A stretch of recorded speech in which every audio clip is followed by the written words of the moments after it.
तो नमस्कार दोस्तों, कैसे हैं आप सब लोग। स्वागत है आपका एक बार फिर से अपने यूट्यूब चैनल पीपीएस एजुकेशन में। मैं वीरेंद्र प्रताप सिंह। पहले क्वेश्चन में कहा है कि निम्नलिखित में से कौन सी पश्चिमी हिंदी की बोली नहीं है।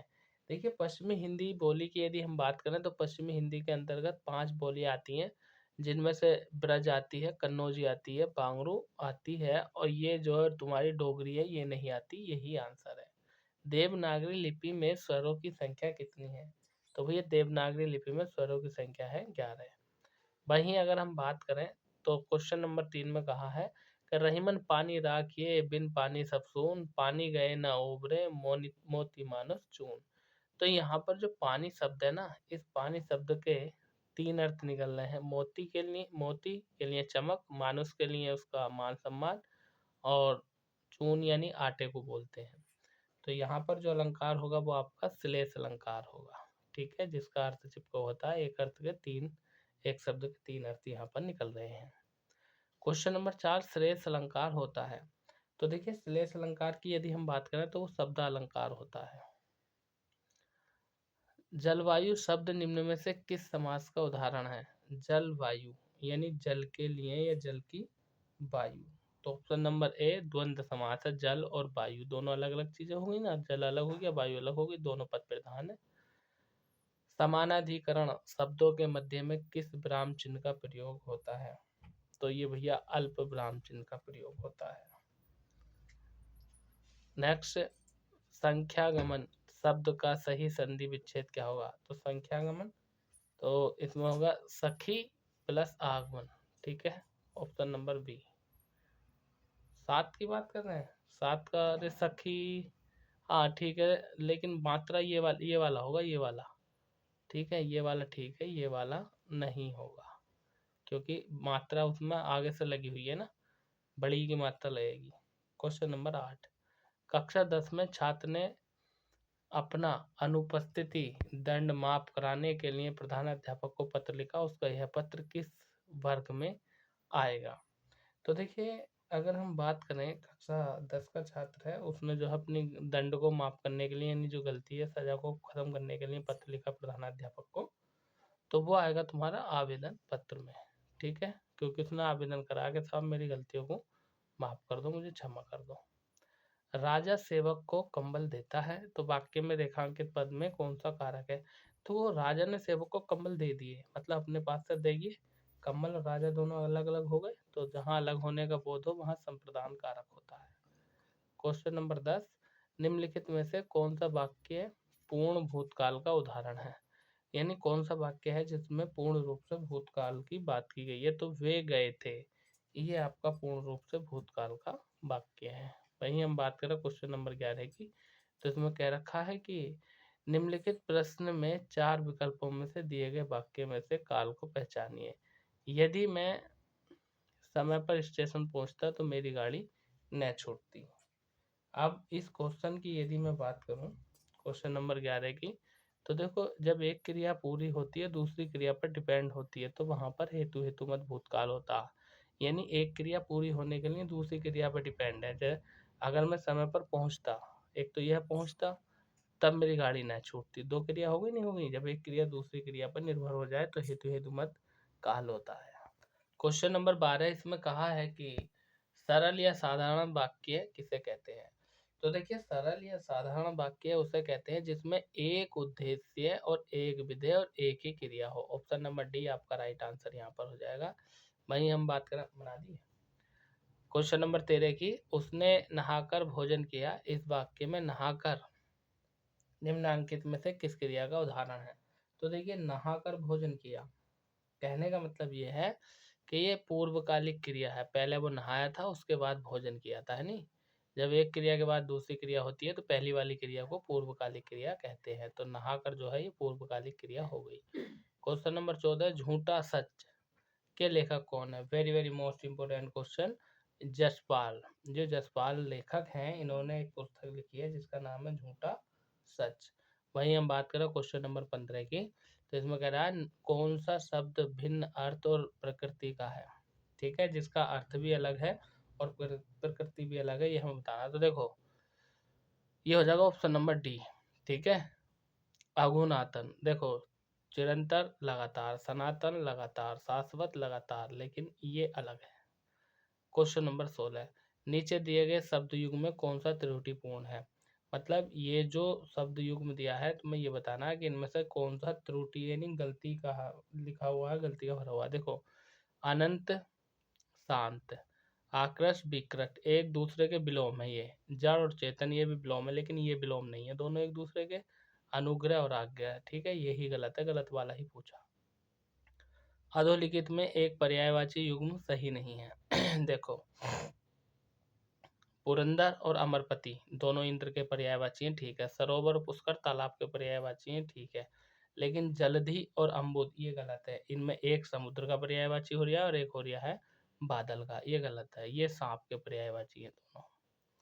क्वेश्चन नंबर 18, इसमें कहा है कि निम्नलिखित में से कर्मवाच्य वाला वाक्य चुने। ठीक है, तो कर्मवाच्य वाला वाक्य वह होता है जिसमें कर्म की प्रधानता हो। ठीक है, कर्म की प्रधानता हो या कर्म दिया हो। तो बिल्ली के हाथों चूहा मारा गया, तो चूहा कर्म है और यही कर्मवाच्य वाला वाक्य है। क्वेश्चन नंबर 19, गाड़ी गाड़ी शब्द युग में सही अर्थ युग्म चुने। देखो भैया, जो आपका पहले वाला गाड़ी है इसका मतलब होता है यान, और ये वाली गाड़ी का अर्थ होता है गहरी, यानी गाड़ी है, कहते हैं कड़ी गाड़ी है, गाड़ी है यानी गहरी है। तो option number A will be right answer. 20, संस्कार शब्द में किस उपसर्ग का प्रयोग हुआ है। ठीक है, तो संस्कार को अगर हम तोड़ेंगे तो सम प्लस कार, तो ये सम जो है यही आपका उपसर्ग है। क्वेश्चन नंबर 21, इसमें क्या कहा है 21 में कि वह दूसरों को नहीं बल्कि अपने आप को सुधार रहा है। इस वाक्य में अधोरेखित शब्दों का सर्वनाम का प्रकार बताइए, यानी अपने आप ये किस प्रकार के हैं, तो ये निजवाचक है। ठीक है, ऑप्शन नंबर डी आपका राइट आंसर यहाँ पर हो जाएगा। वही हम बात करें क्वेश्चन नंबर 22 की, तो 22 में हमसे कहा है कि निम्नलिखित में से कौन सा स्वर संवृत है। स्वर संवृत, तो संवृत स्वर है आपका ऑप्शन नंबर ई, यानी ऑप्शन नंबर सी। ठीक है, क्वेश्चन नंबर 22 का सी आंसर राइट हो जाएगा। नेक्स्ट क्वेश्चन, क्वेश्चन नंबर 23, इसमें कहा है हिंदी की वै ध्वनि है। तो ये जो वै ध्वनि है हिंदी की, ये कौन सी है। तो देखिए, ये आपका ओष्ठ ध्वनि है, क्योंकि इसमें ओष्ठ काम करेंगे। वै बै बै, जिसमें जिस शब्द को, जिस अक्षर को बोलने में हमारे होंठ आपस में मिलते हैं उसको ओष्ठ ध्वनि बोलते हैं।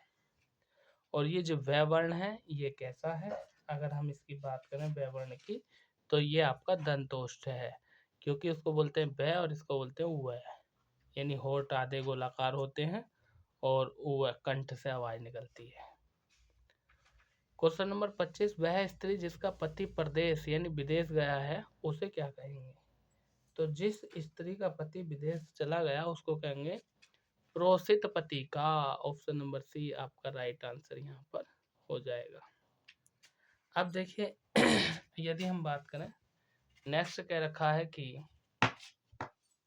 अपठित गद्यांश, हमें क्या करना है 26 से लेकर के 30 तक इन प्रश्नों को पढ़ना है और पढ़ करके इसके उत्तर देने हैं। ठीक है, तो चलिए अभी गद्यांश पढ़ना शुरू कर दीजिए।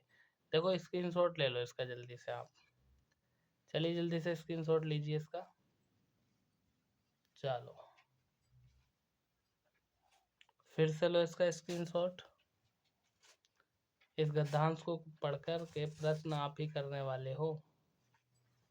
चलिए, क्योंकि मैंने तो पहले ही ऑलरेडी पढ़ रखा है ये गद्यांश, और पढ़ने के बाद ही जब मैं हल करने के लिए बैठता हूँ। अब चलिए हम प्रश्न करते हैं। अगर तुमने गद्यांश ध्यानपूर्वक पढ़ा होगा ना तो आप इसके उत्तर दे देंगे। क्वेश्चन नंबर 26 में कहा है कि घुमक्कड़ शब्द में प्रत्यय है, तो अक्कड़। महावीर स्वामी का जन्म कहाँ हुआ था, ये गद्यांश में बता दिया था कि महावीर स्वामी का जन्म वैशाली में हुआ। स्वच्छंद में कौन सी संधि है, तो स्वच्छंद में संधि की अगर हम बात करें तो व्यंजन संधि है। ठीक है भाई, हम बात करें महात्मा बुद्ध ने जब बुद्धत्व प्राप्त किया तब उनकी अवस्था कितनी थी, 35 वर्ष थी। सब गद्यांश में दिए हैं ये क्वेश्चन। ठीक है, 29 का option number B right answer हो जाएगा। 30 में कहा श्रुति धर्म का क्या अर्थ है, तो श्रुति धर्म के अर्थ की यदि हम बात करें तो ये वैदिक धर्म है। आगे रीजनिंग का क्वेश्चन है, क्वेश्चन नंबर 31। चलिए करते हैं इसको। इसमें क्या कहा है, इसमें क्या रखा है कि 6 मित्र हैं ABCDEF एक वृत्त में केंद्र की तरफ मुँह करके बैठे हैं AB और। चलो भाई अभी बनाते हैं इसको, कैसे बनेगा जरा ध्यान दो। तो देखो इसमें करना कुछ नहीं है, जैसे जैसे कहा है वैसे पढ़ना शुरू कर दो। देखो मैं यहाँ पर बना देता हूँ। 6 मित्र हैं, ये हो गए 2, ये हो गए 4 और ये हो गए पूरे 6। 6 मित्र हैं भाई। क्या कह रहा है ये कह रहा A B और D। A जो है B और E के बीच में है, चलो। C D और F के बीच में है। E D के तुरंत बाद दाईं ओर है, ठीक है ना। यानी E जो है D के तुरंत बाद दाईं ओर है। चलो हो गया। अब आगे आ जाओ, यहाँ कह दिया था ये A B और E के बीच में है, तो B और A के बीच में कौन है, A यहाँ आ जाएगा तुम्हारा B।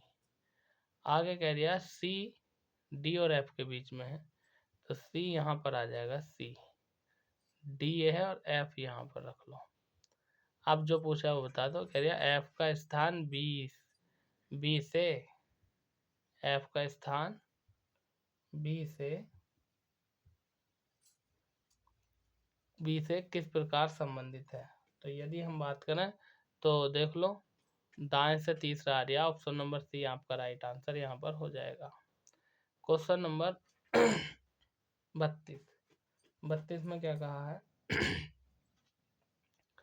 आरुषि का परिचय देते हुए अजय ने कहा वह मेरी माता की इकलौती भाई की इकलौते भांजे की पत्नी है।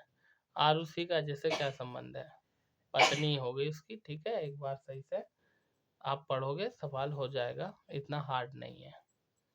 अब ये निष्कर्ष वाला सवाल है, कैसा होगा देखो। ये कह रखा है इसमें कुछ पेन गिलास है, लो जी यहाँ बना दिए मैंने पेन, ये हो गया पेन, और कह रहा कुछ पेन क्या है, गिलास है। आगे कह रहा सभी गिलास दीवार है, सभी गिलास जो है वो क्या है, दीवार है। लो सभी गिलास क्या बना दिए, दीवार बना दिए। अब यदि हम बात करें निष्कर्ष की, तो निष्कर्ष देख लेते हैं कि 33वें क्वेश्चन के निष्कर्ष क्या है। ये कह रहा कुछ दीवार पेन है, तो बिल्कुल सही है। कुछ दीवार गिलास है, ये भी सही है, मतलब दोनों निष्कर्ष सही है। ऑप्शन नंबर C आपका राइट आंसर यहाँ पर हो जाएगा। वही हम बात करें क्वेश्चन नंबर 34 की, इसमें कह रखा है कि यहाँ कृत्रिम भाषा में अनुवादित किया गया है क्या। तो इसके आंसर की अगर हम बात करें तो D हो जाएगा। वही हम बात करते हैं क्वेश्चन नंबर 35 की। 35 में क्या कहा है कि अच्छा यहाँ पर क्या आएगा, ये पूछ लिया हमसे, यहाँ पर क्या आएगा। देखो अगर हम 2 को 2 से गुणा कर दें और -1 कर दें तो 3 आ जाएगा। 3 को 3 से गुणा कर दें, 3 3 9 और -2 से, हाँ +1 कर दें, ये आ जाएगा। और यदि हम बात करें कि 10 को 4 से गुणा और -1 कर दें तो 39। अब 39 को 5 से गुणा करके -1 कर दो तो 196 आ जाएगा, ठीक है। ये राइट आंसर है, यानी उसी संख्या से गुणा करके -1 कर रखा है। दोस्तों इस क्वेश्चन का आंसर आप हमें बताएंगे कमेंट बॉक्स में। क्या भारी नहीं है, इजी है। कि ये जो आकृति दी है इसमें कितने त्रिभुज हैं, 16 हैं, 17 हैं, 18 हैं या 20 है, कितने त्रिभुज हैं ये आपको बताना है। और बताने के बाद कमेंट बॉक्स में इसका आंसर देना है। क्वेश्चन नंबर 37 इसमें क्या कहा, कथन और निष्कर्ष वाला क्वेश्चन है भैया। देखो कैसे करेंगे 37वां क्वेश्चन। ये कह दिया सुबह की सैर स्वास्थ्य के लिए लाभदायक होती है। भाई बड़ी अच्छी बात है, तो सुबह की जो सैर होती है वो स्वास्थ्य के लिए लाभदायक ही होती है। अब निष्कर्ष में कह दिया सभी स्वस्थ लोग सुबह की सैर के लिए जाते हैं, जरूरी नहीं है सभी जाएं, गलत है बात ये। शाम की सैर हानिकारक होती है, शाम की तो बात ही नहीं करी है इसमें, तो ना तो पहला निष्कर्ष निकलता है ना ही दूसरा निष्कर्ष निकलता है, दोनों निष्कर्ष गलत है। नेक्स्ट क्वेश्चन नंबर 38 इसमें कह दिया है अर्थपूर्ण क्रम में व्यवस्थित कीजिए। देखो क्वेश्चन नंबर 38 की बात कर रहे हैं हम। सबसे पहले क्या आएगा, सबसे पहले आएगा तुम्हारा गांव, क्योंकि गांव छोटा होता है। गांव से बड़ी होती है तहसील, तहसील को कहते हैं तालुका। तो देख लो 2 और 3 इसमें ही बन गया है, यही हो जाएगा आपका। गांव आगा, तहसील आगी, फिर आगा आपका जिला, जिले से बड़ा होता है राज्य, राज्य से बड़ा होता है राष्ट्र। ऑप्शन नंबर सी आपका राइट आंसर हो जाएगा। आगे क्या कह रखा है इसमें, कह रहा है लड़कों की एक पंक्ति के बाएं से गणेश का क्रम 12 है तथा दाएं से राजन का 15 है। जब वे आपस में स्थिति परिवर्तन करते हैं तो दाहिनी ओर से राजन का 20वां क्रम हो जाता है। जब इसका 20वां क्रम हो गया है तो इसका कितना हो जाएगा, 31वां हो जाएगा। क्वेश्चन नंबर 40, देखो क्या करना है इसमें। देखो ये त्रिभुज दर्शा रहा काले को, और ये आयत दर्शा रहा पैन को, और ये वाला त्रिभुज दर्शा रहा नीले को। अब देखो प्रश्न पढ़ते हैं, प्रश्न में क्या कहा। अच्छा प्रश्न ऊपर दे दो रखा, ये कह रखा दी गई आकृति में कितने पेन नीले हैं, कितने पेन नीले हैं। देखो समझो नीले पेन कितने हैं, क्वेश्चन नंबर 40 में ये बताना है। तो देखो नीले पेन जो हो गए तुम्हारे, पेन भी हो नीले भी हो, तो 19 ये हो गए और 4 ये हो गए, 23 पेन हो गए। सही से समझ लो, क्योंकि पेन के अंदर 19 भी आ रहा है और 4 भी आ रहा है, और नीले के अंदर 19 भी आ रहा है 4 भी आ रहा है, लेकिन 16 तो नीला ही है पर पेन नहीं है। आ गया होगा समझ में। क्वेश्चन नंबर 41, कैसे करेंगे 41 को। देखो पहले ये आकृति ऐसी है, अब थोड़ी सी इधर को झुका दी, फिर क्या करी और झुका दी, अब क्या इधर को झुका दो और, तो कौन सी बन जाएगी, ये बन जाएगी बी वाली। इसमें कुछ करने का नहीं है, आंखों से देख के करने का है। इसमें क्या कह रखा है, सादृश्य को पूरा करना है, ठीक है। पालम कहाँ है, दिल्ली में, और दमदम कहाँ पर है, कोलकाता में। दर्पण में देखने पर घड़ी में 4:40 समय दिखाई दे रहा है, यानी अगर हम दर्पण में देखते हैं, शीशे में देख रहे हैं, तो 4:40 हो रहे हैं। तो सही समय क्या होगा अगर घड़ी में देखें तो, ठीक है, तो ये होगा 7:20। घड़ी के मैं सवाल तो मैं बता दूंगा, करा दूंगा कैसे होते हैं, ठीक है। देखो कैसे करते हैं, हम टाइम ले लेते हैं 11:60, और जो दर्पण का टाइम दिया उसे घटा देते हैं, यानी 4:40। अब यहाँ से 60 में 40 घटाओ 20 आ गया, 11 में से 4 गए 7, तो 7:20 आ गया। अब क्वेश्चन नंबर 44, इसमें क्या क्या रखा है, इसमें हमसे पूछा है कि दर्पण प्रतिबिंब चुने। ये दर्पण में है, ये शीशे में है, मतलब ये वास्तविक आकृति है, अगर हम शीशे में देखेंगे तो ये कैसी दिखाई देगी।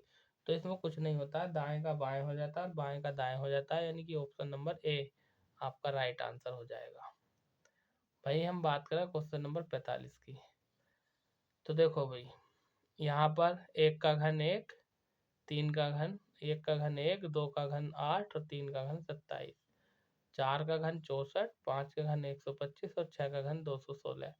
यहाँ पर 7 का घन है तो यहाँ पर 8 का घन आएगा। 8 का घन कितना होता है बताइए, यहाँ पर आ जाएगा आपका ऑप्शन नंबर सी 512।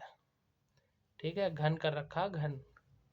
क्वेश्चन नंबर 46, इसमें कहा है कि भारतीय इतिहास में, देखो जीके शुरू हो गया। भारतीय इतिहास में धन्वंतरी कौन थे।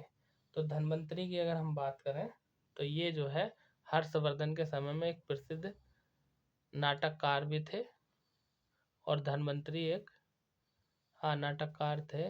और चिकित्सक कौन थे, चिकित्सक वो थे, यानी हर्षवर्धन के दरबार में बाणभट्ट भी रहते थे, धन्वंतरी भी रहते थे। क्वेश्चन नंबर 46 की अगर हम बात करें तो ये गलत है, वो जो है चंद्रगुप्त विक्रमादित्य के उसमें रहते थे दरबार में। ऑप्शन नंबर सी सही होगा भाई, इसका सी सही कर लो, सी। क्वेश्चन नंबर 47 की बात करें, हर्षवर्धन ने 5 इंडीज को अपने नियंत्रण में लिया, इनमें से कौन सा 5 इंडीज थे। 5 इंडीज मतलब 5 भारतीय राज्य है जो हर्षवर्धन के नियंत्रण में आते थे, हर्षवर्धन का उन पर कब्जा था। वो कौन कौन से थे ये हमसे पूछा है। Punjab, Kannauj, Bengal, Bihar, Orissa. Option number B right answer. Next हमसे पूछा कादम्बरी के लेखक कौन थे। अभी तो बता रहा था मैं, हर्षवर्धन के दरबार में रहते थे बाणभट्ट। ठीक है, तो कादम्बरी किसने लिखी थी? बाणभट्ट ने लिखी थी। केवल बाण बाण दिया है, इससे काम चला लो। प्रायद्वीपीय पहाड़ी मैदान पठार की एक अनोखी विशेषता काली मिट्टी का क्षेत्र है, जिसे क्या कहते हैं? देखो, प्रायद्वीपीय पठार जो है, वहां पर जो काली मिट्टी का क्षेत्र है उसको क्या कहा जाता है, ये हमसे पूछा है। तो भैया उसे कहा जाता है Deccan trap. Option number B आपका राइट आंसर हो जाएगा। क्वेश्चन नंबर 50, निम्नलिखित में से कौन सही सुमेलित नहीं है, ये हमें बताना है। ठीक है, तो देखो भैया, आंधी उत्तर प्रदेश में आती है, ठीक है। काल वैसाखी पश्चिम बंगाल में, ठीक है। लू उत्तर पश्चिम भारत में आती है, ठीक है। आम्र वर्षा ओडिशा में नहीं होती। यही आपका गलत है, और गलत वाला ही हमसे पूछा था। भारत में कुल वन क्षेत्रफल कितना है? भारत का क्षेत्रफल नहीं पूछा है, भारत में वनों का क्षेत्रफल पूछा है कितना है। तो वो है भैया ये इनमें से कोई नहीं है, गलत दिया, सर ही गलत दिया है। क्वेश्चन नंबर 52, भारत में आर्थिक सुधार 1951 के दौरान प्रधानमंत्री कौन थे? तो भैया इस समय प्रधानमंत्री थे पीवी नरसिंह राव, और इन्होंने वित्त मंत्री किसे बनाया था? अपना मनमोहन सिंह को, जिनकी मृत्यु हो गई है। मनमोहन सिंह वो व्यक्ति थे जो कि भारत गिरवी रखा जाना था, भारत बिकने वाला था, भारत को बिकने से बचाया था, भारत का सोना ले आकर जमा किया था, तब भारत को वो एक प्रगति की राह पर लाए थे। जो आज भारत है, ये उस कंडीशन में नहीं होता अगर मनमोहन सिंह नहीं होते तो। निम्नलिखित में से कौन विनिवेश आयोग से संबंधित है? तो विनिवेश आयोग से संबंधित आपके जेबी रामकृष्णन है, कृष्णा है।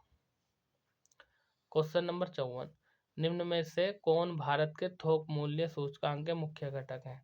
तो देखो, भारत के थोक मूल्य सूचकांक के घटक, तो वस्तु सेवाएं हैं, ठीक है।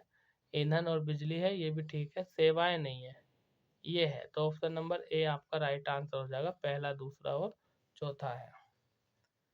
वही हम बात करें क्वेश्चन नंबर 55 की, ये तो बहुत हलवा क्वेश्चन है, संविधान का क्वेश्चन है कि लोकसभा के प्रथम स्पीकर कौन थे? तो भैया लोकसभा के प्रथम स्पीकर थे जीबी मावलंकर, और इन्हें लोकसभा का या संसद का जनक भी कहा जाता है। क्वेश्चन नंबर 56, इसमें कहा है कि भारत में निम्न में से किस लोकसभा अध्यक्ष का कुल कार्यक्रम सर्वाधिक है? यानी वो कौन से लोकसभा अध्यक्ष थे जिनका कार्यक्रम सबसे ज्यादा था? तो वो थे, इनमें से हैं doctor Balram Jakhar. Option number C आपका राइट आंसर है। क्वेश्चन नंबर 57, राज्यसभा का सदस्य बनने के लिए आवश्यक न्यूनतम आयु कितनी होती है? तो राज्यसभा का सदस्य बनने के लिए 30 वर्ष होती है, और लोकसभा का बनने के लिए 25 वर्ष होती है। वहीं राष्ट्रपति उपराष्ट्रपति की आयु 35 वर्ष होती है। इनमें से कौन सा विद्युत का सर्वोच्च चालक है? तो विद्युत का जो सर्वोच्च चालक है वो है आपका ऑप्शन नंबर सी, यानी कि समुद्री जल। आगे हम बात कर रहे हैं क्वेश्चन नंबर 59 की। इसमें कहा है कि ठोस चालक में धारा वाहक होते हैं। तो ठोस चालक में जो धारा वाहक होते हैं वो मुक्त इलेक्ट्रॉन होते हैं। ऑप्शन नंबर बी आपका राइट आंसर यहाँ पर हो जाएगा। एक एक निष्क्रिय टर्मिनल का विद्युत घटक है जो सर्किट तत्व के रूप में विद्युत प्रतिरोध लागू करता है, वो प्रतिरोधक हो जाएगा। Option number A. आगे कह रखा है, जुलाई 2023 में केंद्र सरकार ने किसे राष्ट्रीय उपभोक्ता विवाद निवारण के लिए अपना अध्यक्ष चुना था? तो 2023 में जो अध्यक्ष चुना था वो चुना था न्यायमूर्ति AP शाही को। क्वेश्चन नंबर 62, इसमें कह रखा है, जुलाई 2023 में उत्तर प्रदेश मंत्रिमंडल द्वारा मंजूरी प्रदत्त ओवर डी तापीय परियोजना के अंतर्गत कितनी क्षमता की इकाइयां स्थापित की गई थी? ठीक है, अब उस समय तो की जाएंगी और अब है की गई थी। ठीक है, क्वेश्चन नंबर 62 की अगर हम बात करें तो वो थी 800 मेगावाट। ऑप्शन नंबर सी आपका राइट आंसर हो जाएगा। वहीं हम बात करें तो अगले प्रश्न में कह रखा है कि अंतर्राष्ट्रीय प्रदर्शनी सह सम्मेलन किसके आकार में बनाया गया है? तो ये बनाया गया आपका शंख के आकार में। वेरी मोस्ट इम्पोर्टेंट क्वेश्चन है। क्वेश्चन नंबर 64 में क्या कहा है?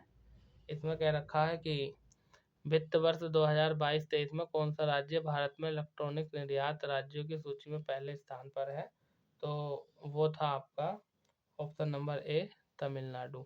64 का ए आंसर यहाँ पर हो जाएगा। वहीं हम बात करें क्वेश्चन नंबर 65 की, तो 65 में कहा है कि मई 2023 में 131 सॉरी 13 मई 2023 में 13वां भारत रत्न डॉक्टर अंबेडकर अवार्ड 2023 किसे प्रदान किया गया?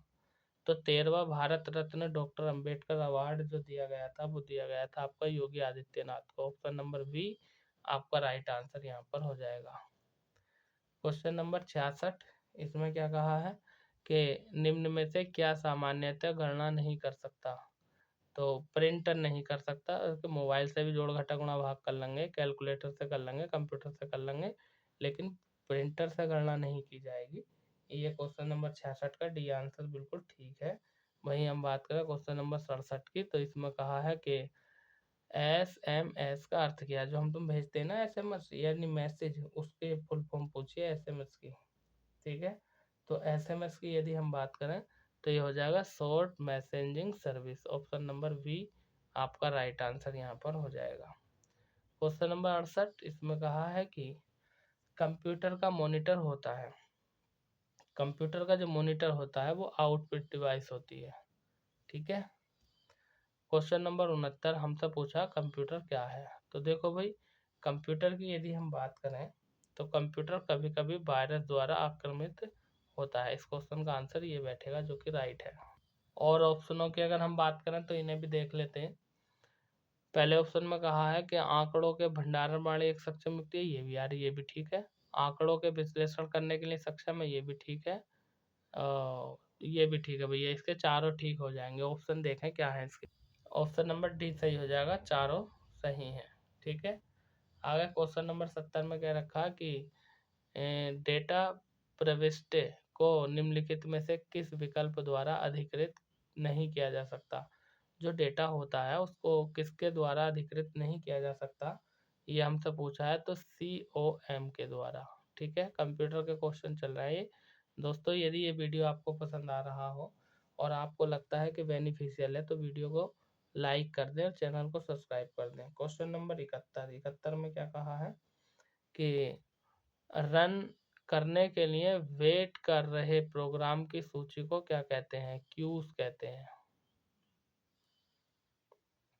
72 कंप्यूटर इंस्ट्रक्शन को प्रोग्रामिंग भाषा में लिखने की प्रक्रिया क्या कहलाती है? जो कंप्यूटर के इंस्ट्रक्शन होते हैं उनको लिखने की प्रक्रिया प्रोग्रामिंग भाषा में क्या कहलाती है? तो वो कहलाती है कोडिंग। आगे कह रखा है 1980 के दशक की शुरुआत में वर्जने स्ट्रोपुट द्वारा कौन सी प्रोग्रामिंग भाषा विकसित की गई थी? तो ये तो सभी जानते हैं, सी लैंग्वेज। क्वेश्चन नंबर 74, इसमें कहा है कि LSI का विस्तृत रूप क्या होगा? मतलब LSI की फुल फॉर्म हमसे पूछी है क्वेश्चन नंबर 74 में, तो लार्ज स्केल इंटीग्रेशन होता है। Option number A. वहीं हमसे अगर बात करें क्वेश्चन नंबर 75 की, तो 75 में हमसे पूछा है कि HTML का पूर्ण रूप विस्तृत रूप यानी फुल फॉर्म पूछी है हमसे HTML की। ठीक है, तो फुल फॉर्म हो जाएगी H से hyper text markup language. Option number A आपका राइट आंसर यहाँ पर हो जाएगा। क्वेश्चन नंबर 76 की अगर हम बात करें तो 76 में कहा है इंटरनेट का मानक प्रोटोकॉल क्या है? इंटरनेट का 76वें क्वेश्चन की बात कर रहे हैं हम। ठीक है, तो इंटरनेट का मानक प्रोटोकॉल जो है वो है TCP या IP। क्वेश्चन नंबर 77, इसमें कहा ईमेल में आने वाले संदेश में संचित किए जाते हैं। जो ईमेल हमें आता है ना तो उसमें आने वाले संदेश में क्या होता है? तो ये होता है इनबॉक्स। इनबॉक्स में ही तो रहते हैं सारे मेल। ठीक है, मेल हो मैसेज हो जो भी हो सब इनबॉक्स में एकत्रित होते हैं। 78 में हमसे पूछा है 78 में कि प्रारंभ से स्लाइड शो आरंभ करने के लिए व्यक्ति को दबाना चाहिए और वर्तमान स्लाइड से स्लाइड शो में आरंभ करने के लिए व्यक्ति को क्या दबाना चाहिए? ठीक है, तो भैया आरंभ करने के लिए उसे F5 और फिर शिफ्ट प्लस F5, ये इसका राइट आंसर हो जाएगा। वही क्वेश्चन नंबर 79 में क्या कह रखा है, इसमें कहा है कि वर्ड दस्तावेज में निम्न में से कौन सा पैराग्राफ के ऊपर या नीचे स्पेस की मात्रा में निर्धारित करता है। ठीक है, तो वर्ड दस्तावेज की बात कर दिया है, तो इसमें पैराग्राफ स्पेलिंग हो जाएगा स्पेसिंग, ऑप्शन नंबर बी। एक मिनट, मुझे थोड़ा डाउट लग रहा है, दोबारा पढ़ लेते हैं इस क्वेश्चन को, क्या कहना चाह रही है 79।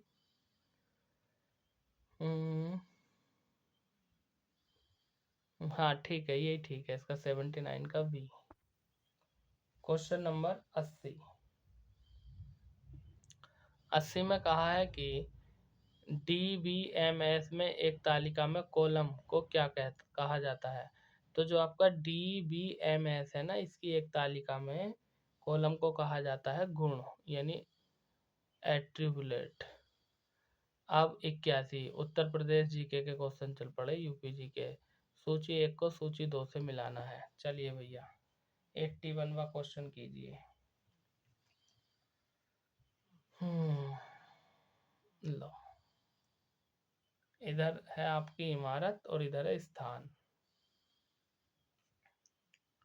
देखो भाई, अगर हम बात करें 81 की, तो ये जो 84 गुम्बद है ये जालौन में है, यानी ए का हो जाएगा चौथा। एक मिनट, क्यों बफरिंग कर रहा है। और जामा मस्जिद जो है ये मुरादाबाद में है जामा मस्जिद। और बौद्ध स्तूप की यदि हम बात करें तो चित्रकूट में है बौद्ध स्तूप, कुशीनगर में है, कुशीनगर में। और अगर हम बात करें कामतगिरी पर्वत, ये आपका चित्रकूट में है। ऑप्शन नंबर सी आपका राइट आंसर यहाँ पर हो जाएगा। ठीक है, सी। आगे चलते हैं। उत्तर प्रदेश में आलू निर्यात जोन स्थित है। तो उत्तर प्रदेश में जो आलू निर्यात जोन है वो आगरा में है, क्योंकि यहीं पर सबसे ज़्यादा आलू होता है। 2011 की जनगणना के अनुसार उत्तर प्रदेश के निम्नलिखित जनपदों में से किसमें महिला साक्षरता दर सबसे कम है। महिला साक्षरता दर उत्तर प्रदेश के कौन से जिले में सबसे कम है, ये हमसे पूछा है। तो श्रावस्ती में है, पुरुषों की भी यही है। दुधवा राष्ट्रीय उद्यान किस जनपद में है, लखीमपुर खीरी में है दुधवा राष्ट्रीय उद्यान। क्वेश्चन नंबर 84 का सी आंसर हो जाएगा। वही हम बात करें 85 की, तो 85 में कहा है कि उत्तर प्रदेश निम्नलिखित में से किस फसल का देश में सबसे बड़ा उत्पादक है। तो उत्तर प्रदेश में पूरे देश के अंदर सबसे ज़्यादा जो फसल होती है वो होती है मक्का की, उत्पादक है। ठीक है, मक्का की नहीं होगी यार, मक्का की तो गलत है। इसमें होता है सबसे ज़्यादा, एक तो गन्ना होता है और आलू, ये दोनों सही हैं, पहला और तीसरा। अच्छा, ऑप्शन नीचे दे रखे हैं। ठीक है, पहला और तीसरा ऑप्शन नंबर डी है। Question number 86। 86 में क्या कहा है, इससे कह रखा है निम्नलिखित में से कौन सी परियोजना उत्तर प्रदेश में पेयजल परियोजना है। तो देखिए, ये जो आपकी गोकुल बैराज परियोजना है ना, ये पेयजल है, यानी पीने का पानी यहाँ से मिलता है। क्वेश्चन नंबर 87, इसमें कहा है लाल ताज अंतरराष्ट्रीय हवाई अड्डा स्थापित किया जा रहा है। तो ताज अंतरराष्ट्रीय हवाई अड्डा जो स्थापित किया जा रहा है वो आपका गौतम बुद्ध नगर जनपद में किया जा रहा है। Option number C right answer हो जाएगा। Question number 88। 88 में क्या कहा है, 88 में क्या रखा है कि लोक नृत्य राहुला, तो राहुला का संबंध बुंदेलखंड से है। निम्नलिखित में से किस स्थान को सितार और सुरबहार संगीत के इमदाद खानी घराने के लिए जाना जाता है। ठीक है ना, तो इमदाद खानी घराना जो है वो इटावा को कहा जाता है। आगे कहा है महाकुंभ मेला प्राय कितने वर्षों में आयोजित किया जाता है। तो इस समय चल रहा है भैया उत्तर प्रदेश के प्रयागराज में महाकुंभ 12 साल में और अर्धकुंभ 6 साल में आयोजित किया जाता है। भाई हम बात करें क्वेश्चन नंबर 91 की, तो 91 में कहा है कि सरदार वल्लभ भाई पटेल कृषि विश्वविद्यालय कहाँ पर है, मेरठ में। क्वेश्चन नंबर 92 में क्या कहा है?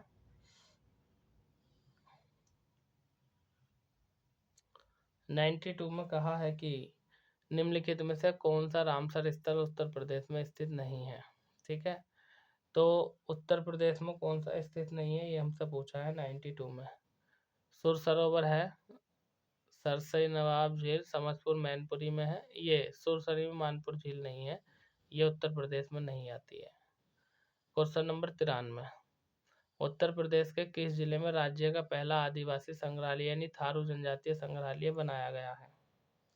तो ये बनाया गया बलरामपुर में। क्वेश्चन नंबर 94, इसमें कहा है कि उत्तर प्रदेश में किस मुख्यमंत्री के नाम सबसे लंबे समय तक मुख्यमंत्री रहने का रिकॉर्ड दर्ज है? तो अब तो भैया ये योगी आदित्यनाथ के नाम हो गया है। सबसे लंबे और सबसे लगातार जो मुख्यमंत्री के पद पर रहे हैं वो योगी आदित्यनाथ रहे हैं। 94 का बी आपका राइट आंसर है। और सबसे ज्यादा बार पूछे तो 4 बार मायावती बन चुकी हैं।